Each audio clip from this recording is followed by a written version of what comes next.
వాళ్ళకి కావాల్సిన పరికరాలు వాళ్ళ టెక్నాలజీ ఇచ్చి ఇక్కడ చేయించుకొని అక్కడికి తీసుకెళ్తున్నారు, కానీ టెక్నాలజీ ట్రాన్స్ఫర్ చేయట్లేదు. కరెక్టే, అవి చెయ్యరు కదండి, అవి ఎందుకు ట్రాన్స్ఫర్ చేస్తారు? సో ఏ కంట్రీ అయినా కూడా technology IPRs intellectual property rights retain చేసుకోవడం అనేది okay, but how flexible are they to share maximum technology transfer? అంటే key component key technology parameters మేము మా దగ్గర పెట్టుకుంటాము, బట్ ప్రొడక్షన్ ఎబిలిటీ మీకు ఇస్తామని అయినా మాట్లాడాలి కనీసం, అప్పుడే ఫ్లెక్సిబిలిటీ పెరుగుతుంది. ఇప్పుడు మీరు నేను ఆర్మీలో జాయిన్ అయినప్పుడు 97 నుంచి చూసింది ఏంటంటే కొత్త ఎక్విప్మెంట్ అప్పుడు కూడా కొనేవాళ్ళం. అంటే ఆ గవర్నమెంట్స్ పడుకునేవి ఏం చేయట్లేదు అదైతే అనను నేను, బట్ ఏమయ్యేదంటే వీస్ to go to countries like Czechoslovakia, Russia and other European countries and buy Sweden వాళ్ళ దగ్గరికి వెళ్ళి కొనేవాళ్ళం. కానీ ఏం చేసేవాళ్ళము, టెక్నాలజీ అవన్నీ వాళ్ళు పెట్టుకునేవాళ్ళు. సో ట్రైనింగ్ కూడా మనం మన మన మన పర్సనల్లీ మన ఆఫీసర్స్ ని, మన జవాన్లని ఆ దేశానికి పంపించాల్సి వచ్చేది. విచ్ మీన్స్ మీరు టైం ఇన్వెస్ట్మెంట్ చూడండి, ఆ కంట్రీకి వెళ్ళాలి, ఒక లాట్ వెళ్ళాలి, వాళ్ళు వెళ్ళి ట్రైన్ అవ్వాలి, ట్రైన్ అయ్యి రావాలి. 1 ఇన్వెస్ట్మెంట్ ఇన్ ఎక్స్పెండిచర్, వాళ్ళు అక్కడ దాకా వెళ్ళాలి, ట్రైన్ అవ్వాలి ఆ period. 2 most critically unavailability of those people for the arm forces for that period of time. 3 వాళ్ళు వచ్చి ఇంకా ఎక్కువ మందిని ట్రైన్ చేయాలి. ఆ రిపీటబిలిటీ ఆఫ్ ట్రైనింగ్, వాళ్ళు ఎంత ఎక్స్పర్ట్స్ అయ్యారు, వాళ్ళు ఇక్కడ వచ్చి ఎంతమందిని ట్రైన్ చేస్తారు, అదే ట్రైనింగ్ ఇన్ఫ్రాస్ట్రక్చర్ ఇక్కడ పెట్టారు అనుకోండి, మీరు you can pick people in lots, unavailability time తక్కువ ఉంటుంది, ఎక్స్పెండిచర్ తక్కువ ఉంటుంది, ఇన్వెస్ట్మెంట్ తక్కువ ఉంటుంది, టర్న్ ఓవర్ ఫాస్టర్ ఉంటుంది మీకు.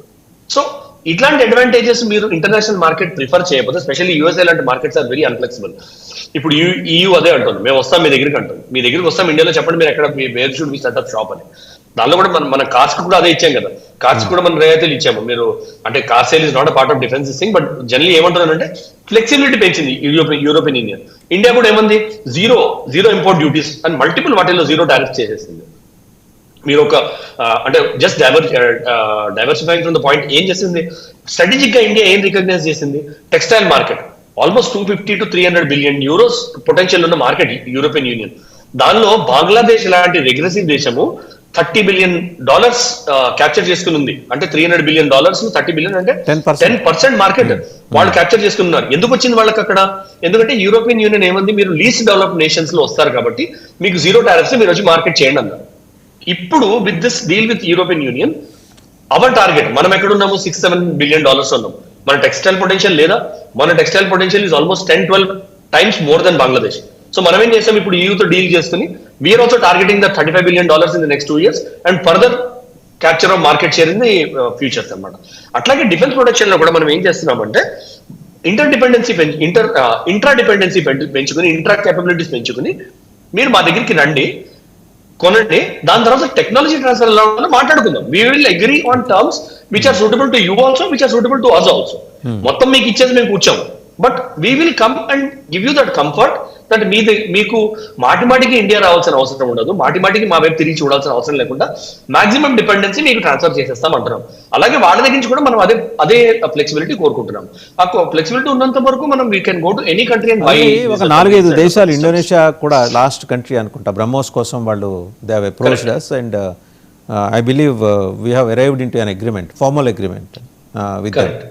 సో అయితే ఇక్కడ ఒకటి సార్, ఇప్పుడు యూఎస్ఏ ఉంది, F-35 ఇద్దరికీ అమ్ముతోంది, అడిగినోడికి అడగనోడికి. సరే, ఇచ్చేవాడు ఇస్తాడు, లేనివాడి వాళ్ళ ఆస్తులు కబ్జా పెడతాడు. బేసిక్గా గ్లోబల్ పోలీస్ కాబట్టి చేస్తాడు. నేనంటే సోర్స్ కోడ్ వాళ్ళ దగ్గర పెట్టుకుంటున్నారు, సోర్స్ కీ వాళ్ళ దగ్గర పెట్టుకుంటున్నారు. ఇప్పుడు రేపు పొద్దున మనం కూడా దీంట్లో ఎమర్జ్ అయిన తర్వాత, ఒక లీడర్గా, డిఫెన్స్ లీడర్గా ఎమర్జ్ అయిన తర్వాత మనం కూడా సోర్స్ కోడ్ ఖచ్చితంగా కొన్ని ఇబ్బందికరమైన దేశాల నుంచి వాళ్ళకి అమ్మినప్పుడు సోర్స్ కోడ్ మన దగ్గర పెట్టుకోవాల్సిన అవసరం ఉంటుంది కదా. ప్రత్యేకించి 57 ఇస్లామిక్ నేషన్స్లో కనీసం ఒక 50 దేశాలతో మనకి పంచాయతీలు ఉన్నాయి. ఒక లిబరల్ కంట్రీస్ ఒక 5-6 వదిలేయండి, సౌదీ, యుఏఈ వదిలేయండి, బట్ మిగిలిన 50 తోటి పంచాయతీ వాళ్ళల్లో ఎవరన్నా వచ్చి అడగచ్చు కదా మన దగ్గర. దెర్ ఈజ్ ఎ పాసిబిలిటీ కదా. సర్టన్లీ అండి. అంటే మీరు చూసారంటే list of nations which are asking for BrahMos missile system అని చూసారంటే కొంచెం హిస్టరీలో కూడా వెళ్తాను దీని తర్వాత. But then Philippines already deal మనతో ఫైనలైజ్ చేసింది. I think $400 million deal sign చేసింది బ్రహ్మోస్ మిసైల్ బ్యాటరీస్ కోసం అని. అలాగే ఇండోనేషియా సైన్ చేసింది మనతో డీల్. ఆల్మోస్ట్ అదొకటి $450 million డీల్ అనుకుంటా అదొకటి. దాని తర్వాత Vietnam we are very close to signing $1 trillion deal, if not $1 trillion deal. Almost prediction ఏంటంటే ఆల్మోస్ట్ $700-800 million డీల్ వియత్నాంతో కూడా సైన్ చేస్తున్నామని. దాని తర్వాత Malaysian air force, royal Malaysian air force వచ్చి మన దగ్గర సుఖోయ్ 30 ఫైటర్ జెట్స్ గురించి అడగడము. దాని తర్వాత మల్టిపుల్ అదర్ కంట్రీస్ అండి, థాయిలాండ్, సింగపూర్, బ్రునై, ఈజిప్ట్, మీరు నేమ్ చేసుకుంటూ వెళ్ళొచ్చు. ఈవెన్ ఆఫ్రికన్ నేషన్స్ కూడా వస్తున్నాయి. సో మీరు అన్నట్టు పంచాయతీలు ఉన్నాయి, కరెక్టే. ఈ ఈ middle eastern nation, Islamic countries ఏవైతే ఉన్నాయో, కానీ ఆ కంట్రీస్ లో పంచాయతీ లేని ప్రపంచ దేశం ఏం చెప్పండి? నాన్ ఇస్లామిక్ కంట్రీస్ అందరికీ ఆ కంట్రీస్ లో పంచాయతీ ఉంది. So and technology breaking code, is it possible అంటే ఇట్స్ వెరీ మచ్ పాసిబుల్ అండి. మీరు హిస్టరీలోకి వెళ్ళారంటే చైనాకి ఒక F-16 aircraft, I think F-16 aircraft wreckage దొరికితే దాని నుంచి వాళ్ళు టెక్నాలజీ రీకన్స్ట్రక్ట్ చేసుకుని JF-17 ఎయిర్ క్రాఫ్ట్ చేశారు. I may be wrong in the name of the aircraft, but వాళ్ళు రీకన్స్ట్రక్ట్ చేశారు. It's historical fact, it is documented. మీరు వికీపీడియాలో కొడితే దొరుకుతుంది. అలాగే వెరీ ఫేమస్ గా Indian scientist, Indian DRDO and RCI father of Indian scientist Abdul Kalam గారు USA కి వెళ్ళినప్పుడు, విజిట్కి వెళ్ళినప్పుడు ఒక గ్రూప్ ఆఫ్ సైంటిస్ట్ తోటి 90s లో ఎప్పుడు వెళ్ళినప్పుడు టెక్నాలజీ ఎక్స్చేంజ్ ప్రోగ్రామ్ లో, అంటే టెక్నాలజీ ఎక్స్చేంజ్ ప్రోగ్రామ్ లో వెళ్ళినప్పుడు ఆయనకి వాళ్ళ USA boy scout missile file చదవడానికి ఇచ్చారు 4-5 గంటలు. ఆ 4-5 గంటల్లో ఆయన కీ ఆస్పెక్ట్స్ అవి చూసి వాటిల్ నుంచి లెర్నింగ్ తీసుకుని అక్కడి నుంచి అగ్ని ప్రొడ్యూస్ చేశారు ఆయన. ఇప్పుడు చూడండి, అగ్నిని చూసి ప్రపంచం అంతా భయపడాల్సి వస్తుంది. ICBM ఇప్పుడు అగ్ని, it is not an IRBM, inter continental ballistic missile, 7,500 కిలోమీటర్లు దాటి కేబిలిటీ డెవలప్ చేసుకుంది. అలాంటివి హిస్టరీలో మీరు చూసారంటే అలాంటి దాఖలాలు ఉన్నాయి. ఫ్యూచర్ లో కూడా జరగవండి, you can't rule out. But game of technology గెలిచేది ఎవడు అంటే కన్సిస్టెంట్ అప్గ్రేడ్ చేసేవాడు. Very true. సో ఆ కన్సిస్టెంట్ అప్గ్రేడ్ ఎట్లా చేస్తున్నాము? రీడిస్కో బ్రహ్మోస్ మిసైల్ ఉంది అని కూర్చున్నామంటే బ్రహ్మోస్ మిసైల్ తలదన్నే మిసైల్ రేపు పొద్దున ఇంకోటి వస్తుంది.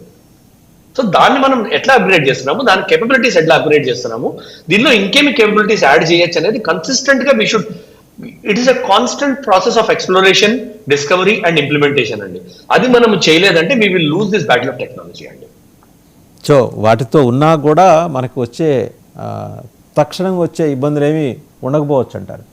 సరే, ఒక పొలిటికల్ లైన్లోకి వద్దాం సార్. ఇప్పటిదాకా టెక్నాలజీ మాట్లాడడం, మన బడ్జెట్ గురించి మాట్లాడడం. మనకి we have seen soldiers weak point అండి, మీరు పొలిటికల్ దానిలోకి తీసుకెళ్తారు. డిఫెన్స్ రిలేటెడే మనకి we have seen George Fernandes గారు, మనోహర్ పారికర్ గారు, అంటే కమిటెడ్ సోల్జర్స్ వాళ్ళు.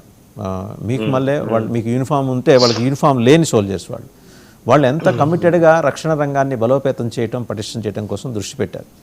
ఇన్ఫ్యాక్ట్ మనోహర్ పారికర్ గారు అయితే కరప్షన్ని ఆల్మోస్ట్ జీరో కరప్షన్ దగ్గరికి తీసుకొచ్చేసారు ఆ డిఫెన్స్ ఇండస్ట్రీ. అన్ఫార్చునేట్లీ ఈ పాజిటివే ఆయనకున్న ఆరోగ్య కారణాలు ఇచ్చా. ఆ లెగసీని ఇప్పుడు కంటిన్యూ చేస్తున్నారా రాజ్నాథ్ సింగ్ గారు? సరే అండి, ఫోకస్ అయితే ఉందండి. Defence indigenization, defence development and defence capability increase development మీద ఫోకస్ అయితే there is no doubt. Rajnath Singh is a very good leader, very focus leader and nationalist leader. So అంటే డిబేట్ చూసిన వాళ్ళు మేబీ నన్ను కూడా బీజేపీ టైప్ సోల్జర్ అని grade చేయొచ్చు. కానీ what I see, there may be soldiers also disagree with, ఉంటారు, తప్పకుండా ఉంటారు. అందరు సోల్జర్స్ అగ్రీ చేస్తారని నా పాయింట్ ఆఫ్ వ్యూ నుంచి నేను చూసేది ఏంటంటే ఫోకస్ పెరిగింది. ఎక్కడైతే నేను సర్వ్ చేసిన ఏరియాస్ ఉన్నాయో అక్కడ సర్వ్ చేస్తున్న సోల్జర్స్ చూస్తే నేను సర్వ్ చేసిన టైంకి ఇప్పుడు సర్వ్ చేస్తున్న సోల్జర్స్ టైంకి the kind of infrastructure which has come up, the kind of independence in taking operational decisions ఏవైతే వచ్చిందో సోల్జర్స్ కి, I am certainly happy with the progress India's defense is making అండి. But am I completely happy అంటే there will be places where we need improvement అండి. ఇందాక అన్నట్టు improvement is a constant process. So అది improve చేసుకోవాలి. ఎక్కడైతే government push ఉందో దాన్ని కంటిన్యూ చేయాలి. ఎక్కడైతే governmental or political or bureaucratic interference ఉందో దాన్ని తక్కువ చేయాలి.